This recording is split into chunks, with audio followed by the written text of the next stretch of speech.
What is poppin', y'all? It's your boy D-Mark, aka D-Ron. So back with another video. So I just got finished checking out Saturday Night Main Event. Saturday Night Main Event was live in Atlanta, Georgia. Goldberg versus Gunther. Now, since this is Goldberg's final match here, and I was not liking the match. I thought this match will go about shorter than 1, 2, 3, or 4 minutes, not longer. But this match, though, I kind of will say I'm gonna be a bit positive here, a little bit positive on this match. So the match was all right. The match was all right. It was nothing special other than the fact this is Goldberg's final retirement match, and Goldberg did a speech at the end of the show, and honestly, I don't like how they just ended Goldberg's retirement speech by cutting off the show completely. Like, they just damn rushed the show. It's like they can't go a bit longer to say what Goldberg was going to say. Like, saying thank you to the fans, thank you for the family that is supporting him. Like, they couldn't give him that extra what, like about 5 minutes or so? Like, oh my gosh. That feels so rushed there. I honestly did not like that at all. And also, Seth Rollins ended up getting injured during his match against LA Knight, which I hope and pray that he's okay, and hopefully the injury is not too seriously, not seriously bad.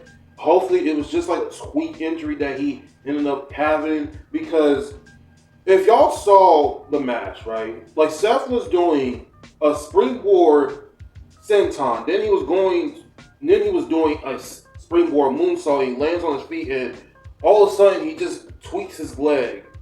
Like, I don't know.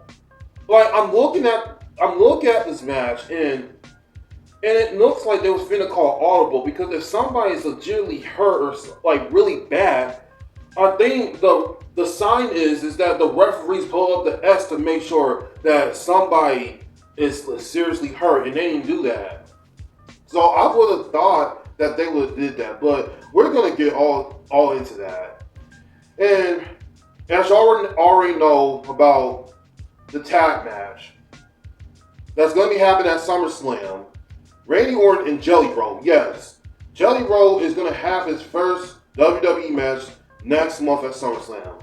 Now, for people who don't know who Jelly Roll is, I don't really personally know him either, but he is a singer. He's a singing artist. He's a celebrity singer artist.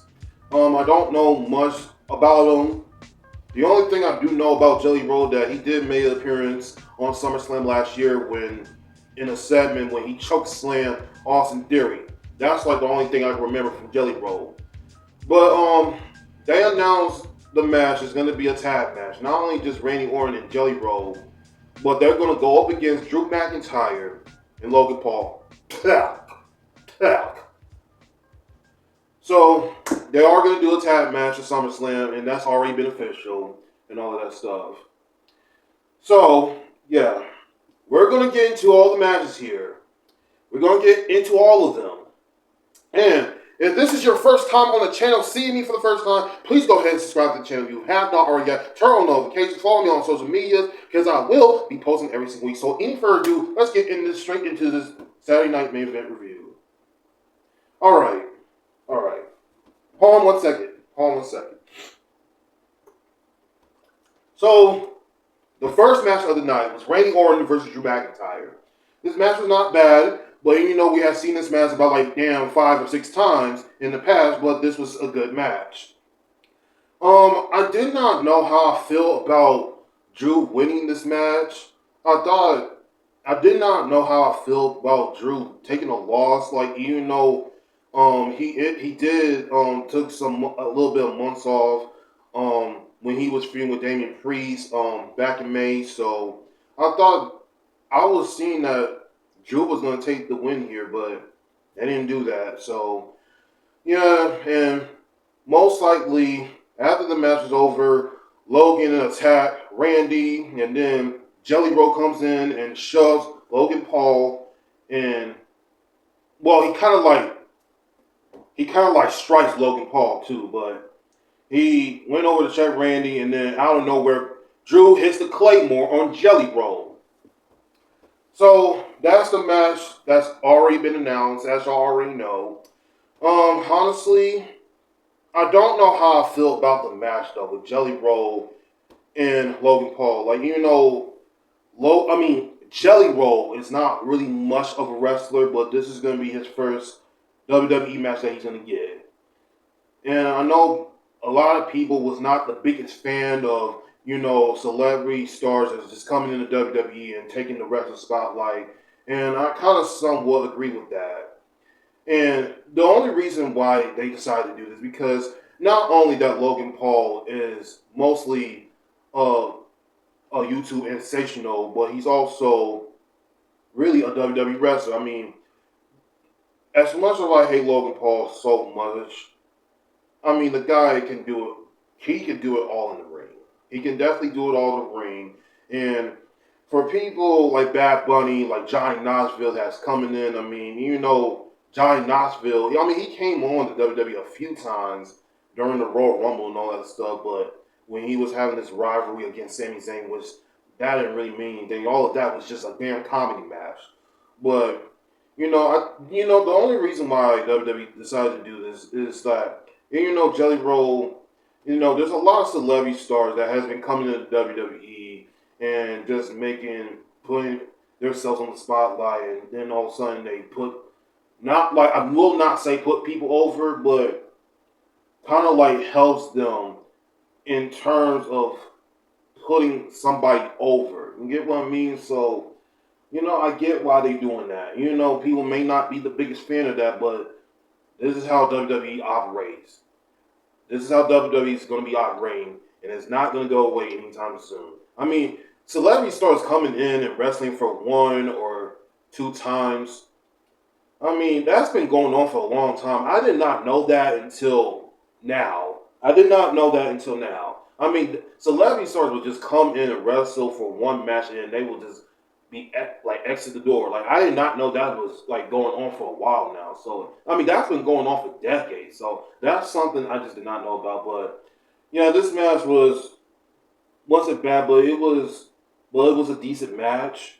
So they are going to do a tag match with Randy Orton, Jelly Roll, Drew McIntyre, and Logan Paul. So I want to know how y'all feel about this match. How y'all feel about this tag match that this is happening at SummerSlam? Let me know what your thoughts about that. So, the next match. Solo Sikoa versus Jimmy Uso for the United States Championship. Alright. We all know that Jimmy was not going to beat Solo. I mean, this match was nothing, to be honest. This was just kind of last minute to be put on the card. Honestly, there was a lot of interference with Solo and his bloodline boys that Solo has brought in. But the match was just kind of nothing. It was just there because Jimmy, this is Jimmy's first singles title match that he has gotten for the first time in his career. So, yeah, this is literally all it is, and there was nothing into this match that I can really, what is it? The match was not even that exciting. So, and I do got something to say about Solo in his United States title run. So, I don't understand this. So, after Night Champions, Solo beats Jacob Fatu for the United States title. His first title in WWE. For the last 2 weeks, I don't understand why the hell is Solo losing? And he's the United States champion. And this is the way how WWE is going to be booking him. I mean, he lost to Jimmy Uso last night on SmackDown, and then last week he got pinned by Jacob in a tag match. What are they even doing with Solo at this point? Because at this point, I've literally had my eye on him since he first came in the main roster. And now I have to decide of if Solo is the best to be WWE champion, But Now my mind has changed now. Since Jacob came in and doing some really massive stuff since he came last summer when he debuted in WWE last summer, I can definitely see Jacob being a future world champion. I can definitely see that. But Solo though, I don't know what they're doing with him. And my thing is, like, I feel like he could have stayed in NXT for a couple more years until it was time to get called up. Because he just got rushed, like, he just been, like, rushed just to be part of Roman's bloodline, storyline. And, for the past couple of years, he just been a henchman to Roman of the bloodline, apparently. You know, I really wish they would have Solo kept in NXT for a bit longer because y'all can just tell like he was just not ready. He's not ready to me. Now I'm just thinking about it. Now I'm thinking about it. He was just not ready. He was only just being brought up to the main roster just to be a part of Roman's bloodline storyline because that's literally like all it was. You know, I would prefer it would be somebody else that's related to the family. I mean, that would have made more sense right there. But is related to the family, and I think it was just the not the best time to just call him up. So that's all I'm saying. But Solo winning, I mean, Solo, I don't know, man, because Solo to me, like what they're doing with him right now, and he's the United States champion, and he's losing two times in a row. Like what? I feel like that was the wrong decision to take the title off of Jacob. I feel like that was the wrong time to do that. But I get why they doing because of Solo's new bloodline, and they're going to be fearing in matches that includes Solo's title. So during the match, the Bloodline and Solo attacks Jimmy, and then Jacob's Fatu comes out attacking everybody, and mostly that was just it. So I can see Jacob versus Solo again, and I can most likely see that again, probably at SummerSlam, and you know that Solo's boys is going to most likely get involved, and I can most likely see Jacob winning it, even though he really doesn't. I'm not gonna say he does. I mean, he deserves to have a long title reign with United States title. I really do, but I kind of feel like they kind of like took the belt off of him way too soon. Ever since winning at WrestleMania against LA Knight, but hopefully he does end up winning it back. Until SummerSlam. But I don't know. Let's just see what happens. So the next match. LA Knight versus Seth Rollins. Now, like I said in the beginning of the video, everything was going fine in this match with LA Knight and Seth. Was going so well. The match from the beginning was going so well, until Seth Rollins ended up like tweaking his knee.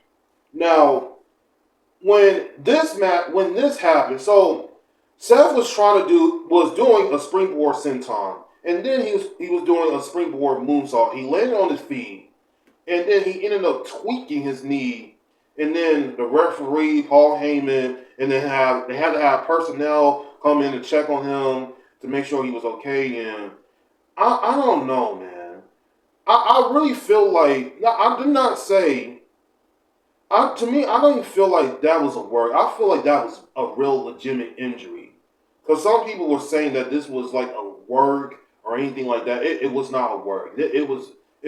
Seth was legit hurt. Because if y'all remember, back in 2015, when Seth Rollins was facing King in a household, it was a match in a house show match. They had a match at a house show WWE event, and then when Seth, he was doing it was like a reverse power bomb that he was about to do on Kane until Seth ended up he kind of jerking, or he kind of broke his not broke his leg but broke his knee, and that's where he had to be out for like the rest of the year. So I don't know if this is coming back to him, man. So I really don't know if Seth's gonna be out for months. For the worst thing about this is if Seth's gonna be out for the rest of the year, then like everything would change.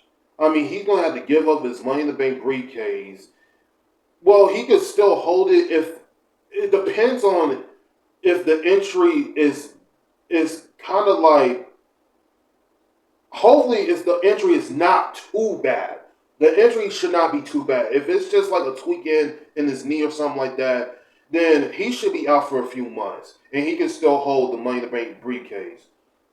But if the injury is so like worsening, then he could be out for like the rest of the year. Like he's gonna be out for the rest of the year. So I'm gonna have to find like more updates about that on updates on Seth Rollins' injury. So I will keep you guys posted on that. So hopefully the injury is not too bad, and I wish for Seth for a full speed recovery, and I hope and pray that he's okay.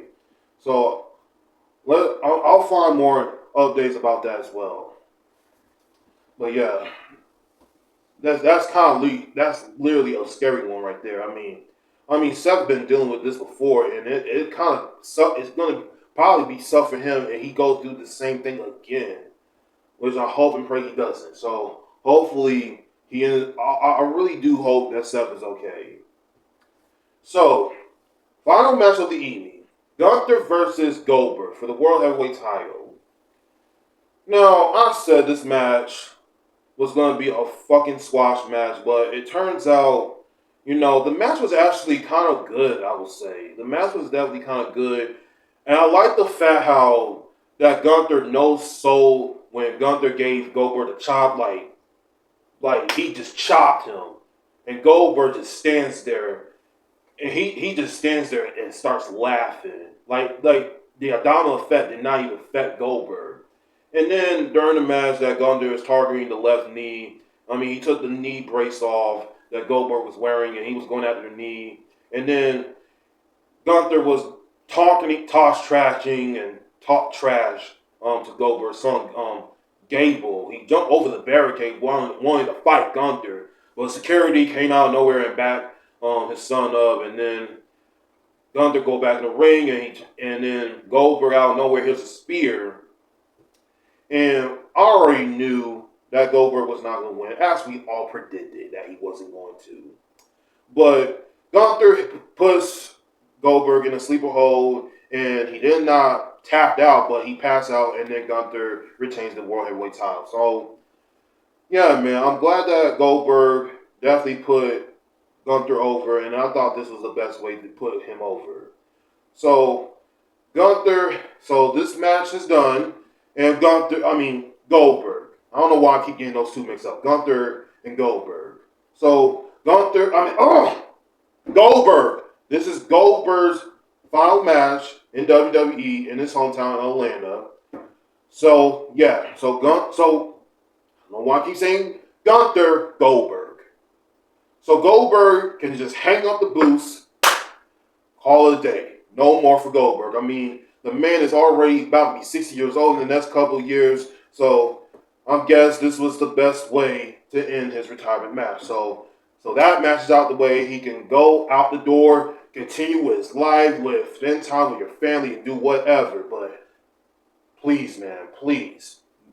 Goldberg, I love you. I like Goldberg, but the man is already past his prime, y'all. And the man's about to be fucking 60 years old in the next couple of years, So this is the final match that he's getting. Hang up the boots. Just call it a day. Just live your life. Just rest of your life as a Hall of Famer and most likely as a dominant monster. Because Goldberg will always be a dominant monster in his WCW days. And I do got to check out some of his matches during his time in WCW because I really did not have a chance to. Like Goldberg to me, he was just a dominant monster in the ring.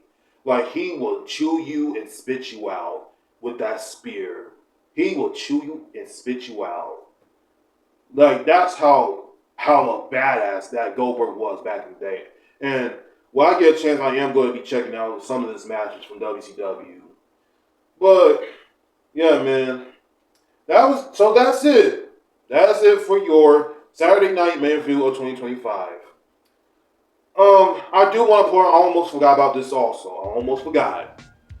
So Goldberg is staying in the ring with his family, right? And then he's doing this. He's doing a speech, a retirement speech, about his career and all that stuff. And then this is one thing I just did not like about here. This is one thing I did not like. As soon that Goldberg got on the mic, he cuts a bit of a speech for a few minutes, and then I think what ended up happening is that Goldberg cutting the speech, and then the show went completely off the air. It's like they just rushed it. It's like you couldn't give this man like more time before the show went off the air, which it was on NBC on channel, which also I'm pretty sure that Saturday Night Main Event was not just on Peacock, but it's most likely is on Netflix as well. Wherever you guys wherever watching it, y'all probably was watching it on Peacock because where all the PLE shows are gonna be on.